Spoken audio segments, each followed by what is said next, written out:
संजय शिरसाट यांच्या ऑफिसमध्ये आज शिंदे गटाची बैठक पार पडली। यावेळेला शिंदे साहेब महायुतीचा जो उमेदवार देतील त्याला निवडून आणण्यासाठी नियोजन कसे असावे यासाठी बैठक घेण्यात आली असल्याचं संदीपान भुमरे यांनी माध्यमांना सांगितलंय। शिवाय 4-5 दिवसांपूर्वी भाजपा, राष्ट्रवादी आणि शिवसेना यांची देखील बैठक घेतली होती। यामध्ये मध्यवर्ती प्रचार कार्यालयासाठी जागेची पाहणी करून जागा निश्चित केली असल्याचंही त्यांनी सांगितलंय। बैठकीची चर्चा म्हणजे पूर्वतयारी म्हणून आम्ही बसलेलो आहे। शिंदे साहेब जे उमेदवार देतील महायुतीचा त्या उमेदवारासाठी आम्ही नियोजन कसं असावं, तालुका वाईज कसं असावं, ज्या निवडून येण्यासाठी जी काही आपल्याला पूर्वतयारी करायला लागते त्या तयारीसाठी आम्ही सगळे 4-5 जण बसलेलो आहे। 4-5 दिवसापूर्वी भाजप असन, राष्ट्रवादी असन आणि शिवसेना असन आमची बैठक झाली।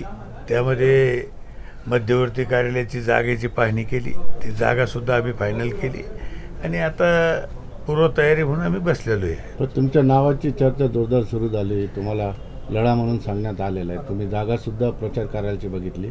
नाही, जागा ही महायुतीच्या उमेदवारासाठी बघितली। जागा जो वेळेवर आम्हाला उमेदवार देतील कोणी असून द्या त्याच्यासाठी पूर्वतयारी असली पाहिजे, पूर्वनियोजन असलं पाहिजे। त्याच्यासाठी आम्ही ही तयारी सुरू केलेली।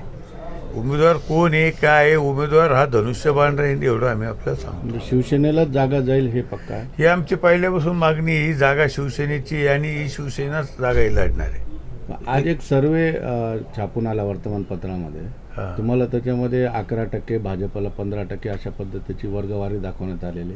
या सर्वेवर उमेदवारी ठरते का? मला एक सांगायचा, सर्वे मी काही बघितला नाही आजचा, पण जर तुमच्या माध्यमातून मला सर्वे जो माहीत झाला तर मला वाटतं महायुतीसाठी हा सर्वे चांगला आहे। भाजप, शिवसेना, महायुतीसाठी हा पोषक सर्वे आहे आणि निश्चित तुमच्या माध्यमातून महायुतीचं इथं खासदार होईल असं मला वाटतं। संदीपान भुमरेच खासदार होते? मी सांगतो संदीपान भुमरेच असावा असं नाही, महायुतीचा उमेदवार इथं असेल असं मी सांगतो। गुढीपाडव्याला खुशखबरी मिळू शकते का? गुढीपाडव्याला महायुतीचा उमेदवार जाहीर होईल असं तुमच्या माध्यमातून आम्हाला कळतं। आम्ही तुम्हाला विचारतो, तुम्ही आम्हालाच दाखवता की आता उद्या होणार आहे, म्हणून आम्ही त्या माध्यमातून सांगतो की उद्या होऊ शकतो। ओके, ठीक आहे।